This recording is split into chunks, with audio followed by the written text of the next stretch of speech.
about their struggles to have a genuine friendship when they come from such different places, and then when the man, the art dealer is Ron Hall, the homeless man is Denver Moore. When Ron Hall's wife passes, then you see the level of friendship increase because now that they really rely on each other. And it's just a good story that shows that no matter where you come from, two people can come together and have some common ground and end up having a great friendship. I think we all should read that because it does tell a story of something that we all should take heed to. Especially in today's day and age. But it was a great book, very, very well written. I mean, I don't know. Did you read it before you gave it to me? I read bits. I used it for speech. No, so I read a significant part of it, but I did not read it all the way until the end. If I remember, I know this to be true.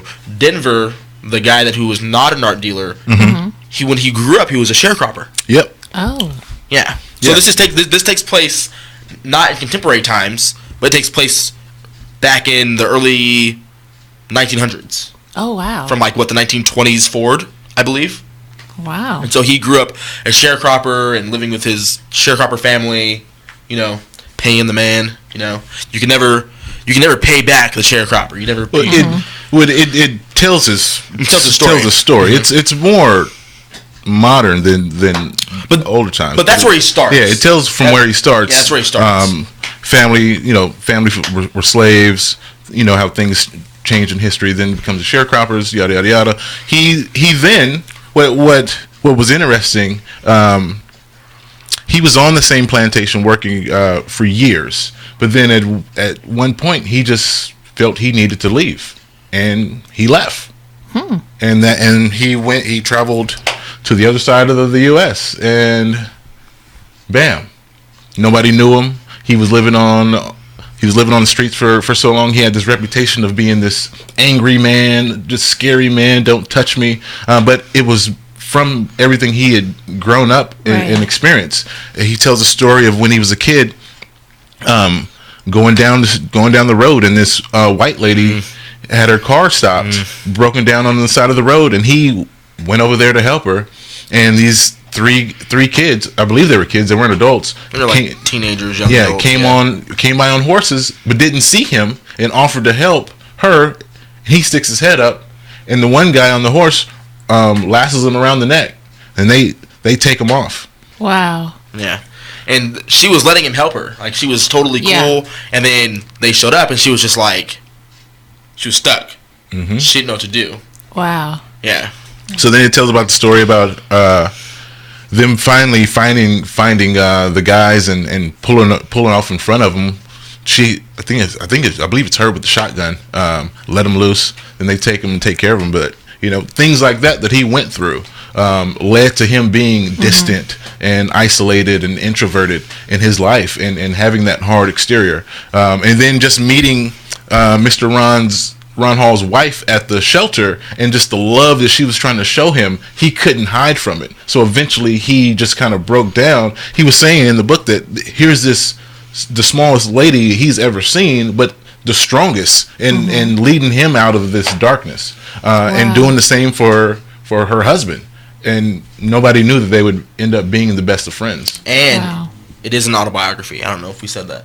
No, I didn't say that. Wow. That sounds like something I would definitely. But isn't that like our story? When I say our story, I mean people of color. I mean how we are fighting through these stereotypes because of the things that we've experienced, and then we're blamed for them. In my opinion. Yeah. Wow.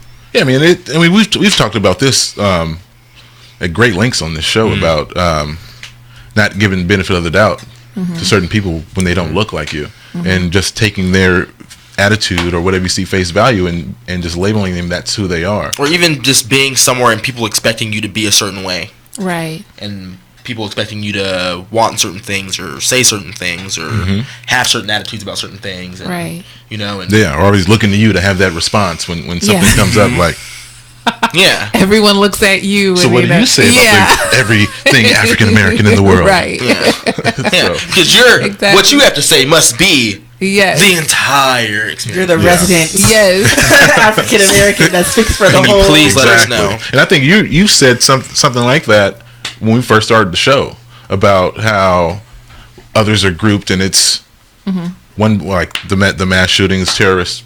Everybody's a terrorist. Yeah. But everybody didn't have slaves, and everybody wasn't racist. Right. It's a big difference, and you have to recognize that difference before you can even move to the next step on how do we get rid of it. But if we can't even recognize that the difference right there, exactly, then we're just tripping over our own feet. Right. Exactly. Something I've been saying to myself recently in my head, just over the past month or so, is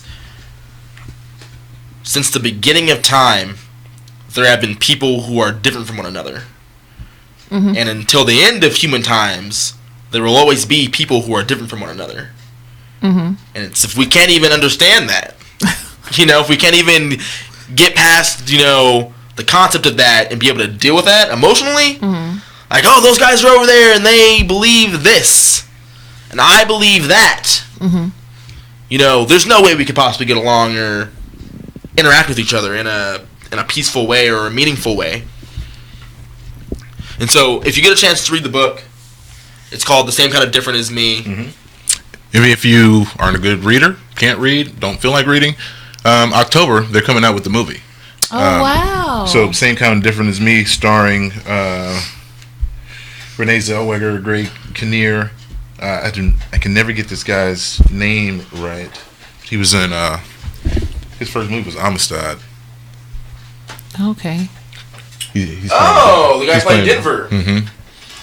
Maybe you guys can do it better than me. I'm not even going to attempt. Oh, God. But you know who he is, though. Yeah. Jimon Hansu? Yeah, Jimon. Diamond Hansu. There you go. Yeah, he was with Kamora Lee Simmons for a while. They had a baby together. I like how the picture of John Voight here is the youngest. the youngest the picture old of John Voight you've ever seen. A young picture of John Voight, God, not the current John Voight. Yeah, no. You can tell. I wonder if he paid for that. Yeah. Probably. Maybe. He's like, y'all better put my good picture up. Right, so yeah, there you go. If you're not a like book reader, really good the movie's coming out. It sounds like I like reading books. Well, I'm a writer, so I like I'm sorry. it. Yeah, it's okay. So now, since you said that, are you I need the actual book in my hand to feel the book and not, I got an e-reader right here and I can just scroll through my screens? I prefer it. But the book? Yeah, the book, the hard copy. But I'm not opposed to e-reading, e-books. Just gets difficult. Reading online. Yeah. Other than the fact that I enjoy having the book in my hand and then looking at the bookshelf and seeing all these books that I've read and then some I haven't, and then just going on here and seeing a bunch of links to books. I mean, it's a little different. I mean, I guess it helps when you're when I used to ride the train for work. It helps in those situations, or if you're waiting at an airport or waiting somewhere. And then it's just there if you need it. Yeah. And that's where the industry is going. As an author, especially being self-published. That's where the industry is pushing us. It's like an ebook, a download, because people travel. Most readers, they do all these statistics, are travelers. And so, now with the prices going up, having extra weight, having to carry everything, it's like if you don't have an ebook, I'm becoming a dinosaur with, wanting those hard copies. But I feel you. I'm not sure if anyone ever has told you yet about Mr.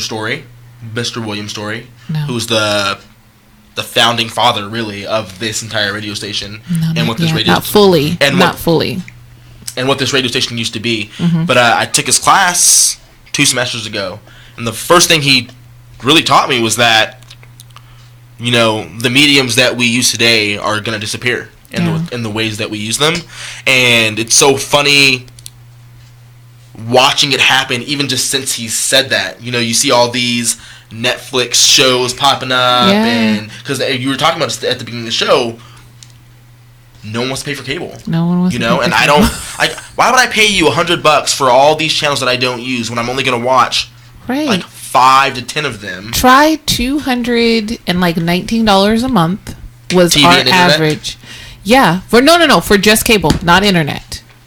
Xfinity, yes, just cable. with taxes and fees, I would rarely rent a movie, but we had the on demand, and I like to watch the Wii channel. So, these certain channels that you had to come with a next up package. Yeah, of course. Not the basic. Mm-hmm. So like $219 was like an average, and I would not even watch an average of 2 hours of TV a week. Yeah, that's too much. So it was crazy. It's too much. Yeah. And so I'm interested to see where TV is going to go in the future.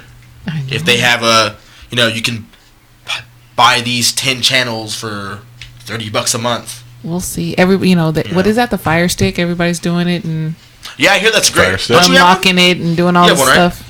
It's perfect. Give us the rundown. How does it work? It's basically like I'm trying to remember the like the Pirate Bay. You guys remember all those torrent sites? Oh yeah. You need to go on your computer and find the movies or the shows. It's just like that, but just on a little stick. So it's illegal? Probably. Everybody got it. Yeah, everybody. They ain't coming for me. They ain't coming for my hat. Right. And you're not selling it. No. You're not gaining profit off of it, so that protects you. Just watching footage. You can watch. You can watch live. You can watch briefly recorded. Sports? I watched the Pro Bowl, a little bit of the Pro Bowl yesterday. I've watched a few different. So it allows you to do all this stuff. It allows you to watch pretty much whatever. Gotcha. Okay. I saw Ronda Rousey get beat up. What was that, a month ago? So it streams, so you can watch live. Mm-hmm. Okay, so I guess that would be the breaking thing. Because now that I have the Roku, I have to wait the next day or a couple of days to watch the episode, which I don't mind. But the flip side of that is that it doesn't always work for what you want to watch. Oh. Like sometimes, like if you want to watch something live, you're gonna do some searching for a while. Oh, okay. But once you get it, it should work. Unless it's sports, then it's feeling like everybody. Like I watched the Super Bowl on it last year, and it seemed like everybody was on it. It was always refreshing, or it would pause or freeze. So I don't watch a lot of live stuff on it. Just stuff that I really, really want to. Mm-hmm. But for my TV shows, it's great. No problem. You just wait an hour or so after it's aired, and boom. It's the Amazon Fire Stick, right? Yeah. The other good thing is it has movies, and I've seen Hidden Figures. I've seen what's the other movie? Sounds very illegal. Come get me. So your torrent. And these are all torrents. Mm-hmm. What does the Amazon Fire Stick offer? It's like it offers what she has. The Roku, it offers that. So Gotcha. If you have Amazon Prime, you guys ever use Amazon Prime? Right. That's basically what's on there. Mm-hmm. Gotcha. So you can watch whatever. But I have that too. So I watched Amazon Prime, Netflix, Hulu. I watched Mr. Church this weekend. Have you guys seen that? No. That is a great movie. Mr. Church? Well, I shouldn't say great. It's a good movie. A good movie. It has Eddie Murphy in it. But not playing a role that Eddie Murphy usually doesn't play. Well, I love Eddie Murphy as an actor. How old is it? How new is it? Maybe last year or so. Okay, so good. recent. Mm-hmm. Yeah. And then I watched Maybe that you 13 say that you saw Hours. Recent good Eddie Murphy You did? Yes. Have you guys seen that 13 no, Hours? No, I have. I was thinking. About the Benghazi story? Benghazi soldiers? You know, all that stuff with Hillary Clinton and all that? Yeah. I really, when she was going through it and everything was being talked about on air, I didn't really follow what was going on. But in the middle of the movie, it was told to me put the question was, is this about the Benghazi stuff with Hillary Clinton? Mm-hmm. Looked it up and bam, that's what it was. If you haven't seen that, you need to see it. It's intense. Yeah, I was thinking about seeing that. It's intense about what they were up against. So now I have this whole list of stuff I have to watch, you guys. Yeah, well, your free time will be spent greatly. Free time. Just put it on the schedule and then do it. The person, that's how I feel about These it. are people that have no children. Wow. There's no such thing as free time anymore when you have a child. There's no more free time. That's why I don't have kids. You do what my mom used to do. Go to bed, boy. But it's 1 o'clock in the afternoon. I don't care. Go to bed. Nap time and after dark. But normally, I'm getting older, so then I want to go to sleep. Yeah, you're going to sleep at the same time. Well, we better go to bed now. Mama tired. Right. Well, I'll get to it. Hey, Netflix comes on your phone too. Yeah, we should do that while I'm here. Yeah, throw on my headphones and start watching stuff while we're on air. Don't do that. We have about 10 minutes left, and we've been talking about things changing. You talked about mediums being changed from what we were used to. One of the major things that I don't know if you guys know about is the way of living, the tiny house movement. You guys know about that? Yeah, I want one of those. Have you guys ever watched one of those shows? Yeah. Yeah, I did. You want a tiny house? I do. Okay. I do. Hey. They're perfect for one person, you know. Oh. Like, you know. I don't need all that extra people, you know, try to live with me and all that extra. Do you want a cat? No, I don't like cats. I'm allergic. Oh, me too. I'm super allergic. Remember that cat at your other place? And it would just always harass me. And I'm like, oh my God, I'm crying now because the cat's all over me. That cat made me itch so bad. Yeah. Anyway. I actually have some friends from high school, and her guy went and had a tiny house built in Atlanta. Mm-hmm. And they're just living and thugging it out right now, and it's awesome, and it looks really nice. You know, they have a nicer one. I want one of the more upscale ones. How's it? How? I watched the show Tiny House Nation. There's Tiny House Nation, and then there's Living Tiny House or something like that. Two different shows, but one show it takes a couple around, and this realtor shows them 3 or 4 different tiny houses, and then they pick one at the end. Mm-hmm. But the other one is this guy goes to these people that request him, and his team build a tiny house. It's the whole episode. They show building the tiny house, what they're doing to add the extras, and then at the end they show the family and then all the goodies inside the tiny house. Man, you better get up on this. I can't see why it wouldn't be the next big thing. They're saying it is, but how cheap are they? The average square home is like 2,600 feet. Mm-hmm. The tiny house is between 100 and 600 square feet. Yeah. Mm-hmm. So what they do, the first thing they do, they say, all right, let me see what's the important pieces of your home. Where do you spend most of your time? So then they adjust. A lot of people spend time in their kitchen or the bathroom. So then they'll ask for full-size bathrooms or kitchens, and then have to adjust everything else. A lot of the beds are in a loft style on the top. Multifunction ladders. Everything has a place and everything has a function. Like, you see this right here? Oh, it looks like a wall, but if you hit right here, it turns into a bed for everything. I mean, it just has that. I love that with your OCD. Yeah. Really, you love that. Man, I'd have everything everywhere. I can see your Here's an example. Oh my God. I have all these cords and all these phone chargers, all these chargers, and all this stuff. I hate cords. I hate messiness in my bag. So I've been trying to figure out. I mean, these guys made fun of me because I put my change in little cups. Oh God. He got bits change and chains. In Tupperware. and get this, he has a little pack of Dominoes too. Oh yeah, I got them with me. Yeah, I got them with me. We got more than I thought. The jokes write themselves. Oh God, it's worse than I thought. Yeah, it is. So I've seen it. I'm telling you, man. So instead of throwing the cords in my bag and having to reach in and fix them and get them, I've found something that actually works, and it works great. So the old pencil holders for the kids. Yeah. Mm-hmm. So I just wrap my cords, stick them in there. I got my externals in there, my everything. Close it, put it in my bag. Now it's easy. Oh my gosh. Yeah. So tiny home is the next move for you. I would think so, but I wouldn't want a 400 square foot home though. You guys will be neighbors. That's fine.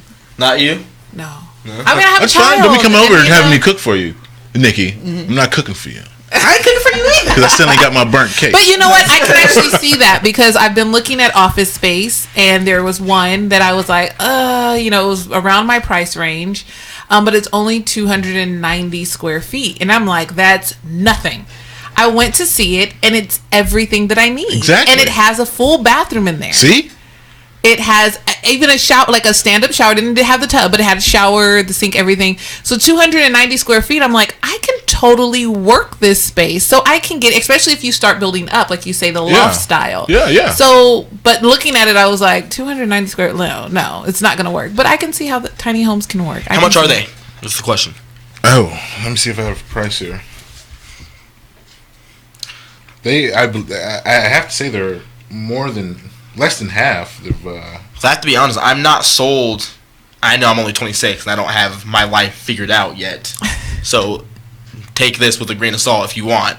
I'm not sold on the idea of buying and owning a house. then you get a tiny house that can be either it stays on a trailer or you can put it back on a trailer and take it wherever the heck you want. So instead of it, you want to go on a trip, you want to get a motorhome? No, just take your tiny house with you and get going. So that could be something as well. I can see what you're saying about buying a house. It's more about property and owning. Yeah, I get that. Get older. Yeah, but I think that, and just tell me, and jump in wherever you want. You know, I'm young. I'm not as smart as I'm going to be later. I understand that. You know, the idea of buying something that I'm going to be paying for 30 years,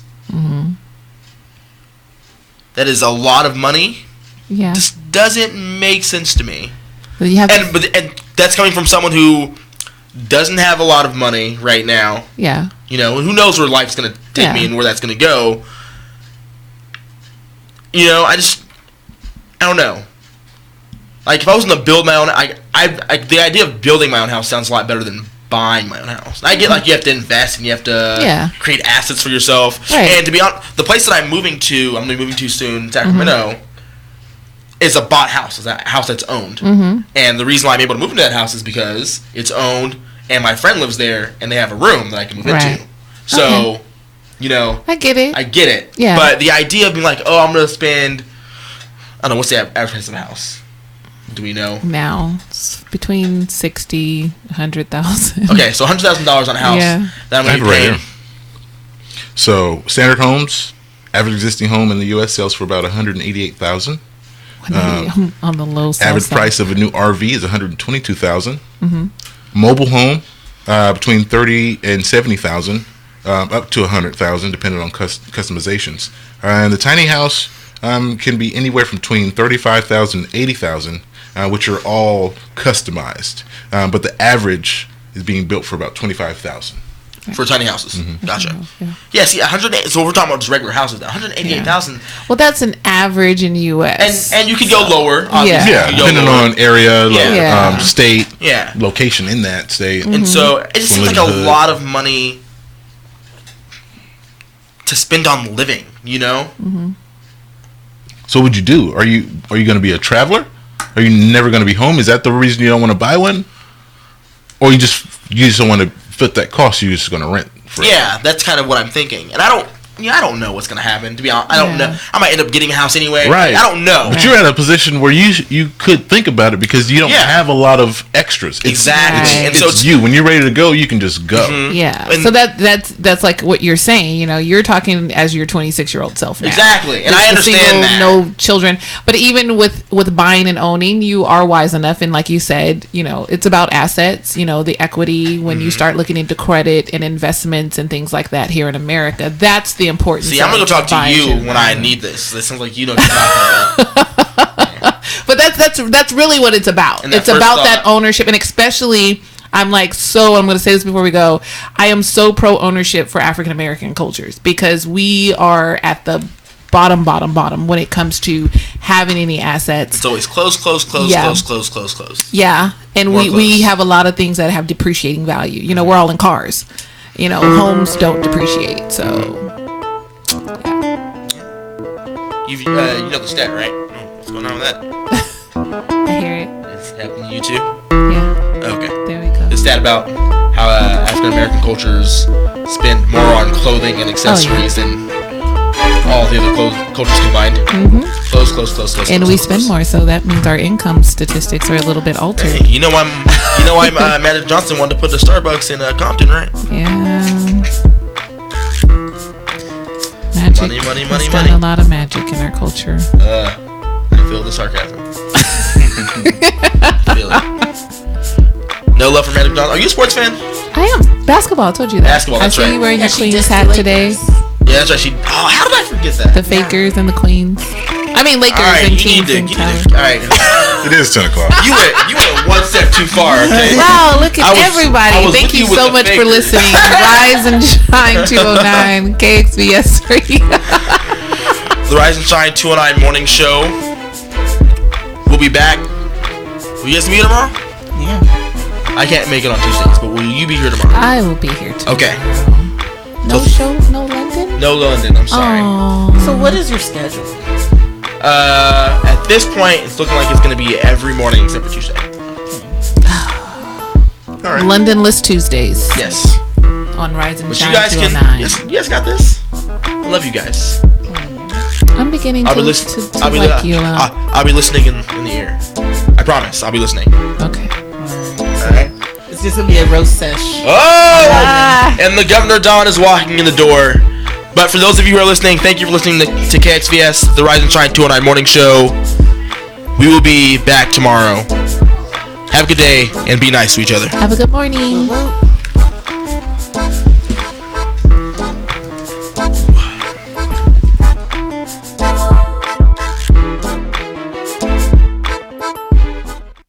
KXVS on 92.1.